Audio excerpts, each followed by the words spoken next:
né? E nós vamos conhecer um pouco desse método, por que que ele serve, para que ele serve, por que utilizá-lo e por que aprender, ok?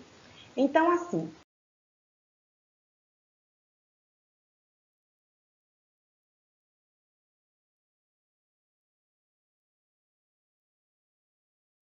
o método da carga unitária, ele é um método essencial para a gente conseguir desenvolver, né, daqui por diante, um método das forças, tá? Lembrando que o método das forças, ele é o nosso primeiro método que a gente vai aprender lá na MP3 a resolver estruturas hiperestáticas, que são aquelas estruturas que possuem mais reações de apoio do que equações para a gente descobrir e resolver esse problema, ok? Então, o método da carga unitária, por enquanto, nós ainda vamos continuar resolvendo estruturas isostáticas. Mas o que é que a gente vai, no fim das contas, aprender de estruturas isostáticas com o método da carga unitária? Nós vamos determinar deslocamentos, tá?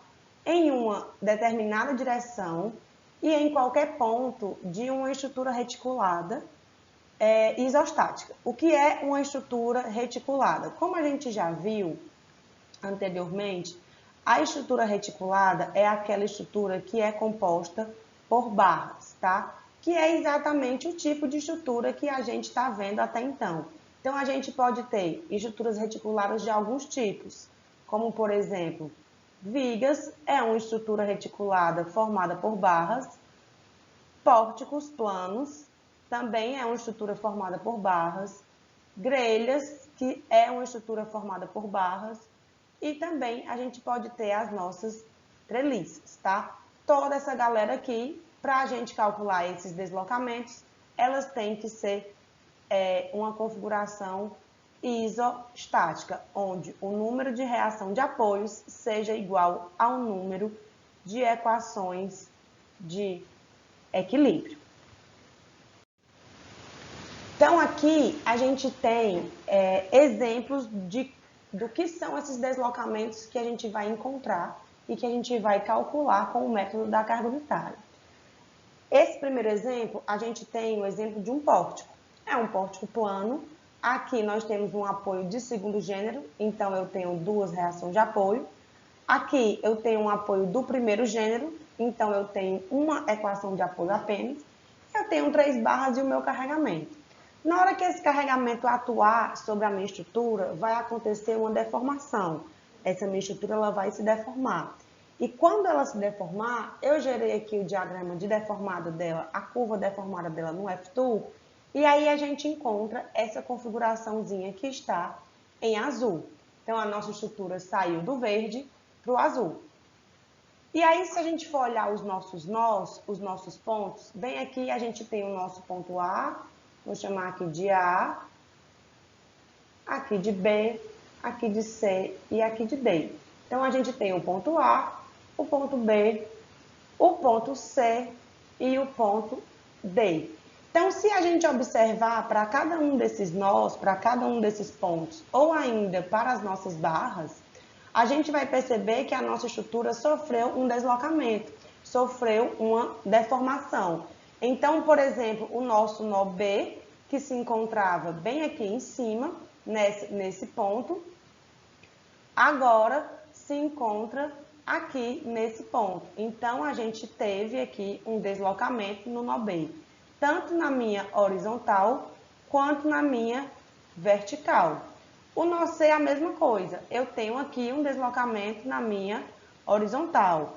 O nó A e o nó D são meus apoios. No apoio A, eu não tenho deslocamento. O meu deslocamento aqui, que eu vou chamar de delta minúsculo, ele é igual a zero. Por que que ele é igual a zero? Porque eu tenho um apoio que trava o meu deslocamento em duas direções. É um apoio do segundo gênero.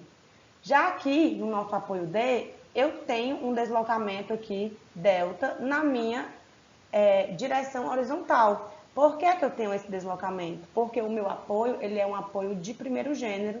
Eu só tenho uma trava aqui na minha estrutura, na minha direção vertical.